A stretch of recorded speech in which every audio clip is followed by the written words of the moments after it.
What's up, my gamer boys and gamer girls and gamer men and gamer women and gamer LGBTQ, everybody in between? It's your boy Willie from Philly, the cringe millennial here. About to play playthrough of Blueprints on Dare mode. I'm on day 13. I didn't want to have to put you through day 1 through 12 because then this video would be 20 hours and everybody would hate me. You might hate me still, but maybe a bit less, since you only have to sit through 20 minutes if you're so kind to do so. My plan was to go outside, draft the room right away. I wanted to do the shelter to shelter me from red rooms, the first 3 red rooms.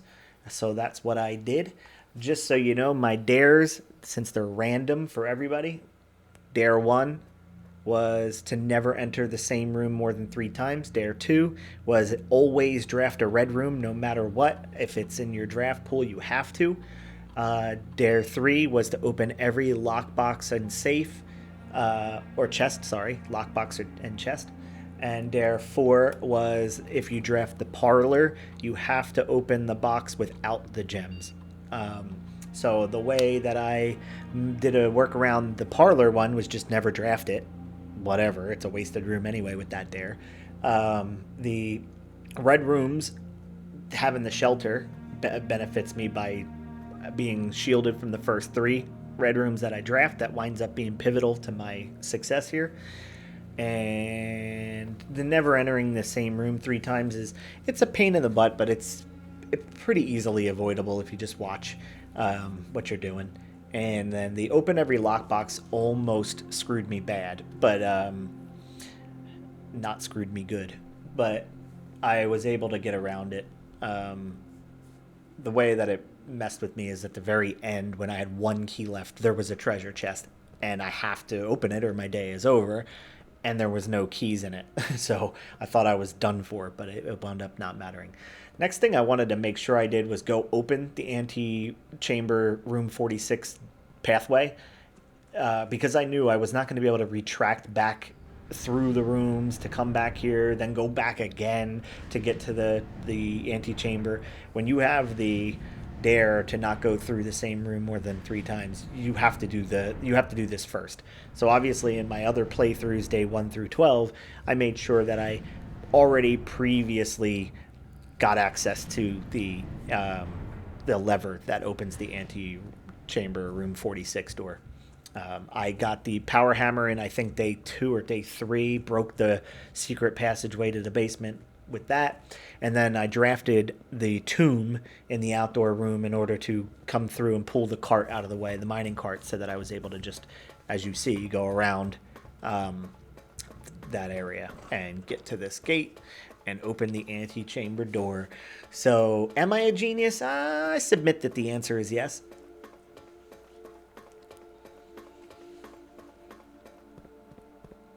It's funny also, I learned, I think on this run, I learned that you can hold left 2. I play on PS5, by the way. You can hold left 2 to run. I had no idea. I played probably about 40 hours of this game before realizing you can run. That was really stupid.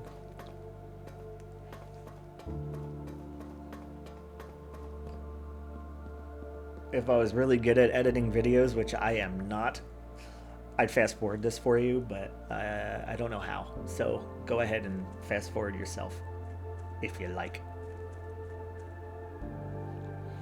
I want to also chapter mark my videos so you can skip ahead. I don't know how to do that either. I'm trying to learn this stuff. If anybody wants to do it for me for free, I love you.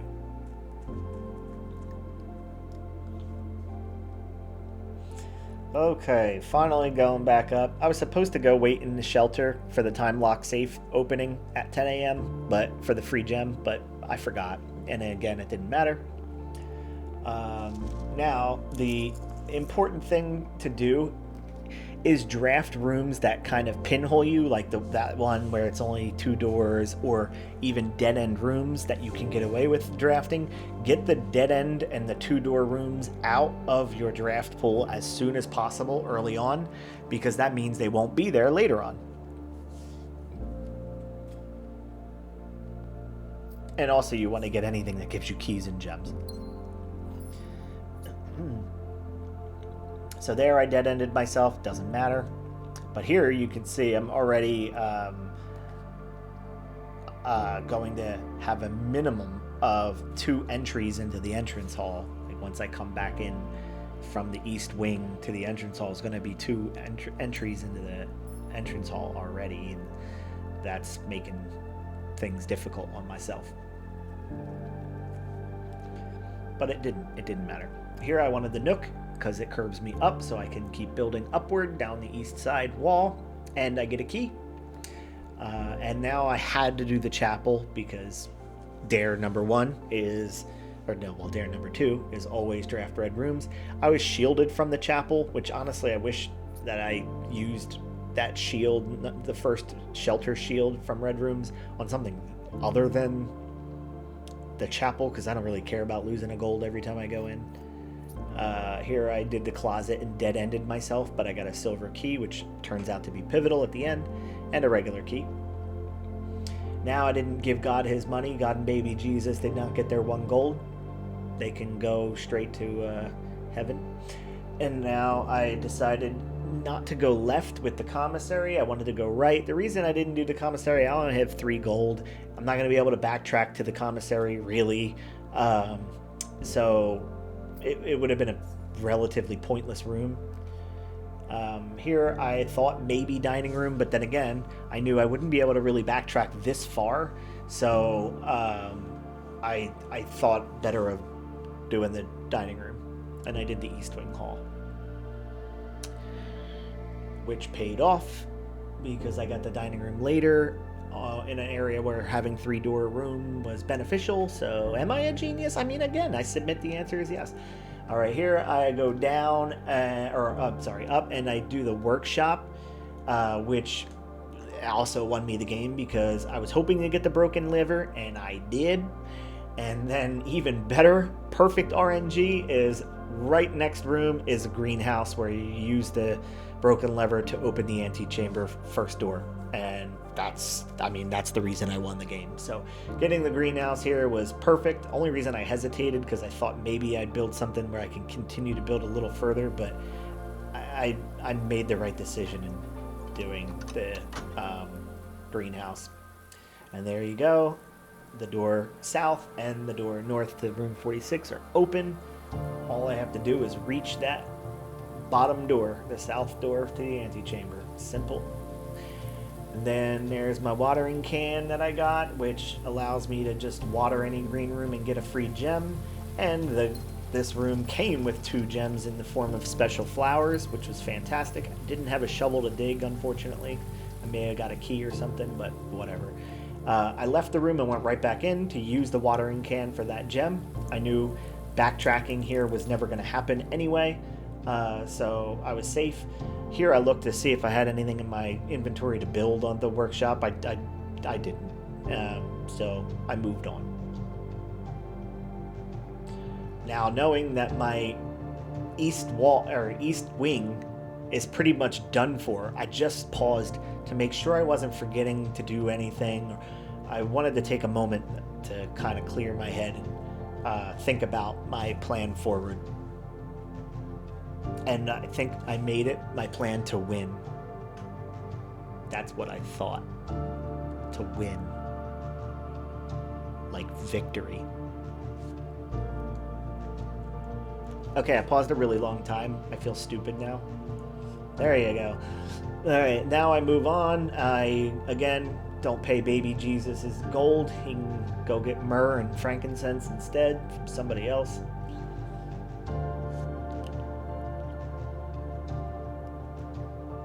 Alright, I'm in the den the 3rd time. I'll never be able to come here again due to the dare. And again, doesn't matter. I don't need to go to the East Wing Hall anymore. Now the entrance hall, it says I've been there 3 times. Even though it said 1 the other time, I feel like I got ripped off there. But it doesn't matter.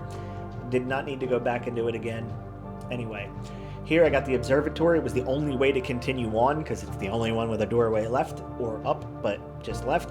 But it wound up winning me the game having the observatory, in my opinion, because it was day 5 for me with, not day 5, star 5, which allowed me to have rooms with 4 doors being more prevalent, and that really, really benefited me so that I didn't get stuck with a lot of the dead-end red rooms that I would have no choice but to draft. So I think that Star 5 observatory helped win the game.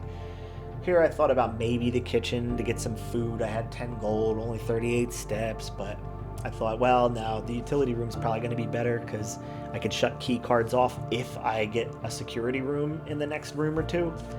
It ended up not mattering, but I think it was the right choice. Normally you want to do a utility closet and a security room very early on.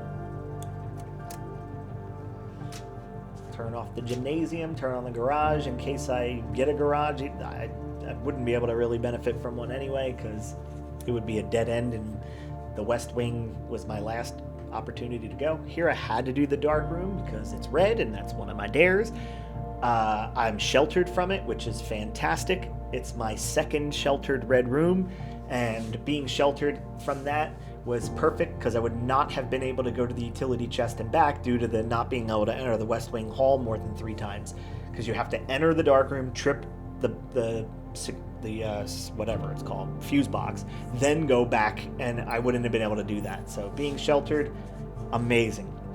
Then I went right instead of up, which turned out to be a really great choice because I was able to draft the archives, which is my 3rd sheltered red room, and being sheltered from that was great because I would have been screwed here because it would have probably chose to have the archive folder over top of gymnasium. I wouldn't have known it was in my draft pool, and if you drafted something other than the red room, you lose due to that dare, even if it was a room that had the archive folder where you didn't even know it was in your draft.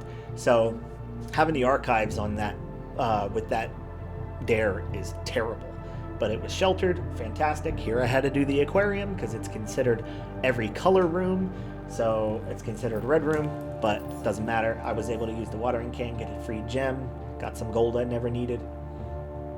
I didn't want to use the silver key on any of the ones that could not possibly be a 4-door room, so when you're up against the wall you can't draft a 4-door room, and the silver key leads to it being more often that you do 4-door rooms, so I didn't want to use the silver key here, even though I was running pretty low on keys.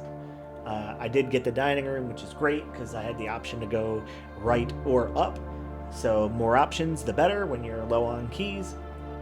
In case some of them don't need a key, you might be able to draft a room that gives you keys. And now I did have to use another key here.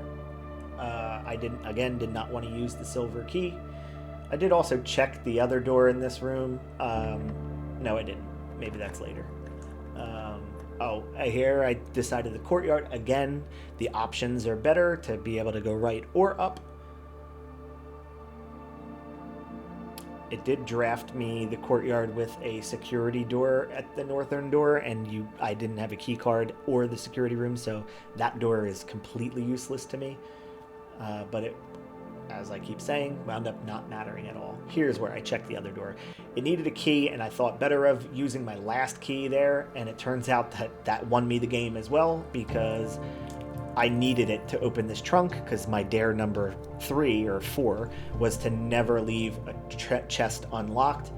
I was hoping to get 3 keys out of that chest, and I got none, which terrified me, but it wound up not mattering. I used my last key, the silver key, and it did give me a 4-door room, but it was the Great Hall, which every door is locked, and there's 7, so I knew I can't draft that. I have no keys left. It would be game over.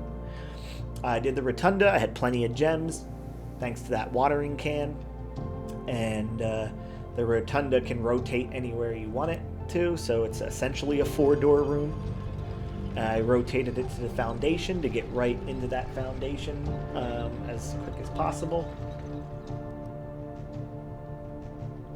And then all I needed was this room to the right to not be locked, and I was good to go. And then a 4-door room weight room. I had to draft it because it's red. Takes half of my steps, but it doesn't even matter because that doorway is already open with me using the lever in the green room, and I win the game. I took the basement key just for extra icing on the cake. I didn't even need it. And that's game. Now enjoy the beautiful little story. I will shut up.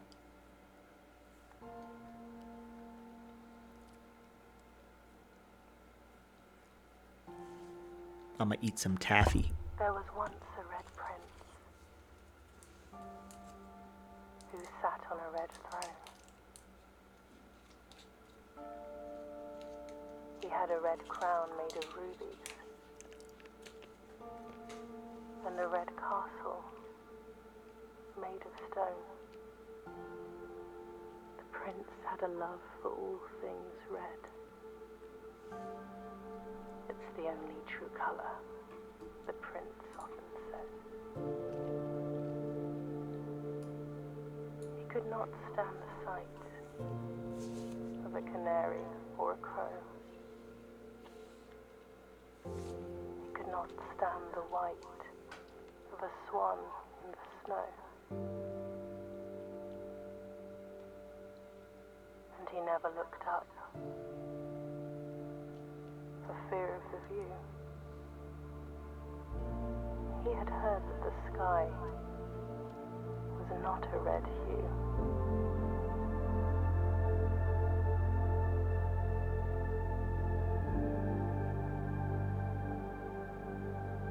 He didn't see the birds or the changing of the leaves. Never saw the sights of life's many symphonies. He couldn't see beyond the red shade he was aware. He never caught a glimpse of the world I had to share.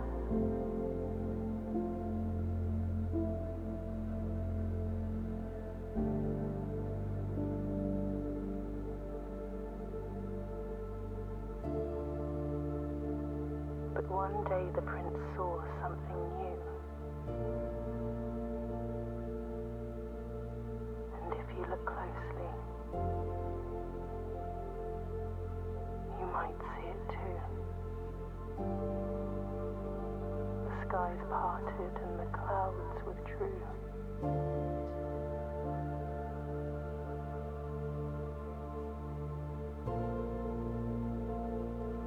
The prince had a new favorite color. The color blue. Blue. My favorite color. Isn't that wonderful? There you have it. That was your boy, Cringe Millennial Willie from Philly's playthrough. Got it done in 15 minutes and change. Master level. That's me. I hope you enjoyed. And I hope I help you also get this trophy. It's a tough one. I wish I paused here a little bit longer for you to see my entire map. I forgot. I'm bad at this. But you can pause the video if you need to on that that part and take a look at my map, see if you can mimic it. It's really hard since it's random. It really doesn't matter. Lastly, I just wanted to show the gathering of the trophies here.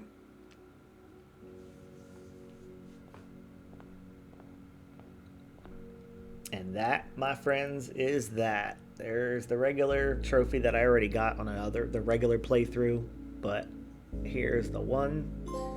Boom. See ya.